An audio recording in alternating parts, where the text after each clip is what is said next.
In this video, we're going to take a look at some of the core and most commonly used methods from the Numpy package with Python 3.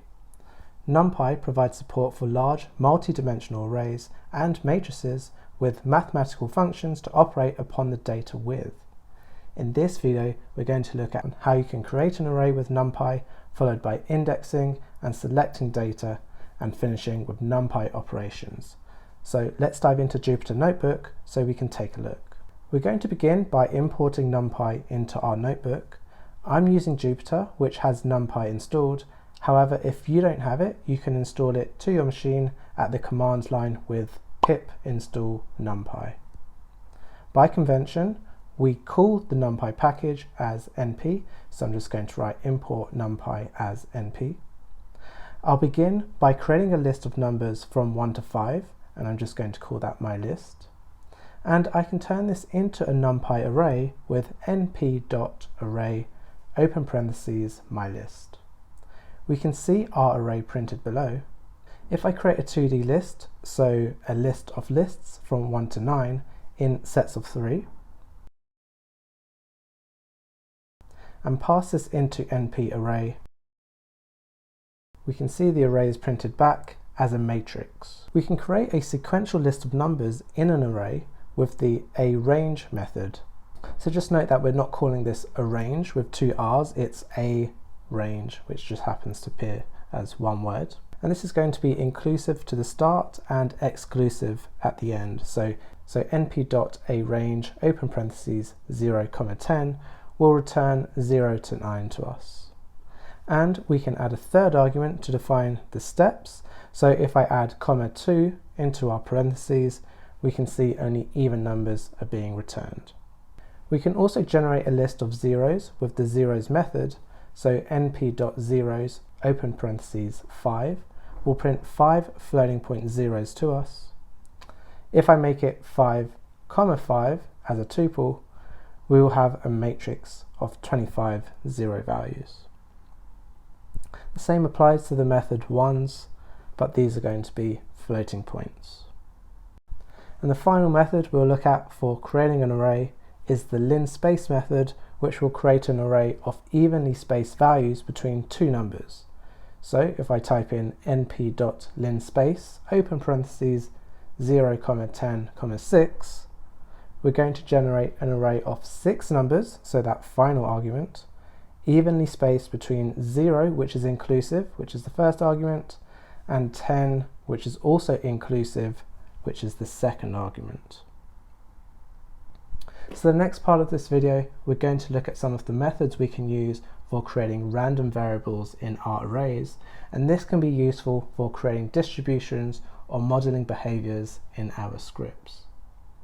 So firstly, I'm going to run np.random.rand open parentheses 1, and this will return a random 8 decimal place value to us between 0 and 1. We can always multiply this value by another value to expand the range of what we're being returned. So if I multiply this by 5, we would then get a value of 0 to 5. I can change the value within the parentheses from 1 to 5, and this will actually create an array of 5 random values for us. np.random.rand open parentheses 5, 6 can also be used to create a matrix of random values for us. All of these values follow a distribution, meaning they have equal probability of being selected. However, we can use a normal distribution with np.random.randn open parentheses 1, which will return a value with a center of 0 that can be both positive and negative following a normal distribution. If we want a random integer rather than a floating point with decimal places, we can use np.random.randint open parentheses 0, 10, and this will return an integer inclusive of 0 and exclusive of 10. We can also pass in a third argument, which is a tuple, to return a matrix of random integers. Now, one of the difficulties with creating random variables within Python is that we might want to recreate or return some of these variables. If we'd like to remember the random variable that is being returned and we'd like to reuse them, We can do this with seeds. So np.random.seed, which takes in a unique identifier, so I'm just going to pass in the number 42, will be used to remember what the next call is being made from the random request. So now if I type in np.random.rand1, we have this value that is being returned to us. And then if I call np.random.rand1 once again, we can see that these two values are going to be different. If I want to return that same value one more time, what I can do is call np.random.seed, passing in that unique identifier of 42. And then now if I call np.random.rand1, we will have that exact same value being returned to us. So the seed might not be used so often with the Numpy package, but it's just useful to know if you ever want to recreate or recall some of the random variables that you have. Next, what we're going to do is take a look at reshaping our data with Numpy. So I'll start with an array of 20 numbers, and I'm going to generate this by using myR equals np.arange 0 to 20, and this is going to return an array of 0 to 19 for us. So we have 20 items within our array, and we can make these into a matrix using the .reshape method, and this will accept a number of rows followed by a number of columns. So if I call reshape 4, 5, this is going to show us 4 rows and 5 columns of our data. It's important that the number of data points that we have within our array match perfectly with the size of the matrix that we're going to create. Otherwise, we will see a value error response. In this next section, we're going to take a look at indexing and how we can select parts of our array with Numpy. So first I'll define a new array, so myR equals np.arange 020, which is going to return 0 to 19 for us. And I can obtain the 5th value within our array with myR square brackets 5, then close square brackets. What I can now do is actually use a colon to specify a slice of the array I would like, instead of just a single number. So for the index of 1 to 5, I can enter 1:5 within the squared brackets. So by default, the first value that we have within our squared brackets will be 0, and the final value would be the end of that array. So if I actually remove this one and enter myR:5, we will receive the index positions of 0 equally. myR open square brackets 5 : will return index 5 all the way to the end of our array. By selecting parts of our array, we can broadcast a change to these exact positions within the array. So if I enter myR square brackets 5 equals 100, and what this is going to do is actually change the values that we have within our array. If I don't want to change the original array, I can create a copy of our array. So I'll just do myR2 equals myR.copy, open close parentheses. And now I can begin operating on that myR2 variable instead. We can also specify index positions for 2D matrices, which is a little bit more complicated. First, I'll create a 2D array, so myR2D equals np.arange 0 to 20, and I'm going to call that reshape method with the values of 4 and 5 to create 4 rows and 5 columns of our data.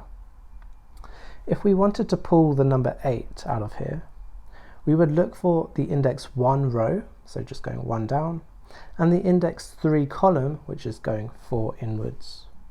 And this could be returned to us with myR2D square brackets 1, 3.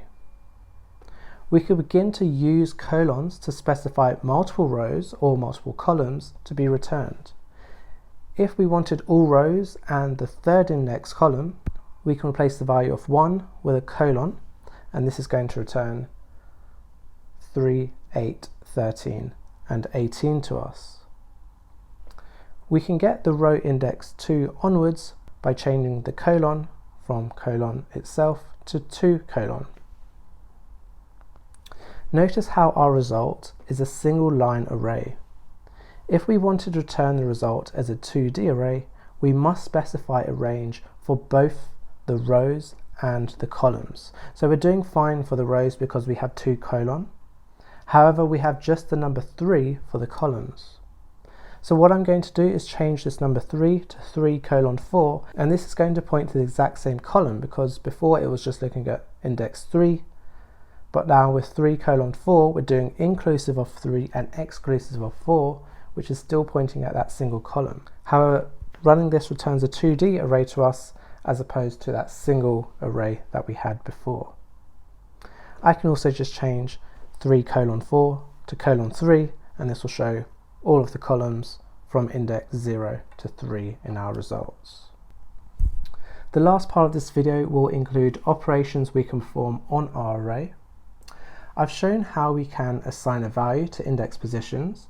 We can also create an array of booleans that evaluate our items in the array. If I create an array which is equal to our array is greater than 4, so I'm just going to call this bool array, we will receive an array of true and false values to the same size of my array. So we can then filter my array with my r, open square brackets, with bool array, and this is going to be passing in these true false values into my array, and this is only going to return values from my array that are true. This can be condensed to my r, open square brackets, and then my r is greater than 4. So if we wanted to pass in a conditional value for returning specific values within our array, we can just pass in that conditional value into the squared brackets. We can also query for the min and max values of our array. So I'm going to create an array of random values, so my r equals np.random.randint 0 to 20, and I'm just going to return 10 different values. We can then search for the min and the max value with myr.min and myr.max, and we can find the index of when these positions exist within our array with the argmin method call and the argmax method calls, and these will tell us at which index position within our array that these minimum values and these maximum values exist. I'm now going to conclude this video with some mathematical operations we can perform on our array with Numpy. So we can perform some basic mathematical operations on an array to create a new array, and this won't be permanently updating the original array unless we equate it to itself. So my r plus 5 will print the array that we have in my r, and then it's just going to add 5 to all of these values. And then we can do the same for multiplication, for division, and also for modulo. We can also add 2D arrays, so I'll create a new array called myr2 with np.random.randint 0, 20, and then just 10 of these values. And we can add the two together, so myr plus myr2, and this will add the indexes of each array together. The same works for subtraction and also for division. So one thing to note is that if we're trying to divide a number by 0, we will receive a warning from Numpy and the value nan for not a number, and if you try to divide by 0, you will receive inf for infinity with a warning. So the process is still going to run with Numpy, but you might have these invalid numbers within your array. Some further operations we can perform on our array include the sum, so np.sum, then passing in my r, and this is going to return to us the sum of all the values that we have. We can also do the same for the mean to find the average. We can also return an array of square root values and also the logarithmic value within our array. If we have a 2D array, so my 2D r equals np.random.randint 0 to 20 and then 10 of these, and then going to reshape these into 5 rows and 2 columns, we can sum all these values again just as we did. But here, because we have a matrix, we can actually specify whether we want to add all the columns into an array, and we can do this with np.sum, passing in my 2D array, and then the second argument will be the axis, which is equal to 0. If we want to add all of our rows together, we can do np.sum, passing in the array, but then the axis is going to be equal to 1. So that concludes this video on Numpy. We've looked at some of its core methods and its uses, and it's also quite handy to have a play around with these methods for yourself to check them out. Also have a look at some of the documentation that you can find online to see more detail on the available methods that are present with Numpy.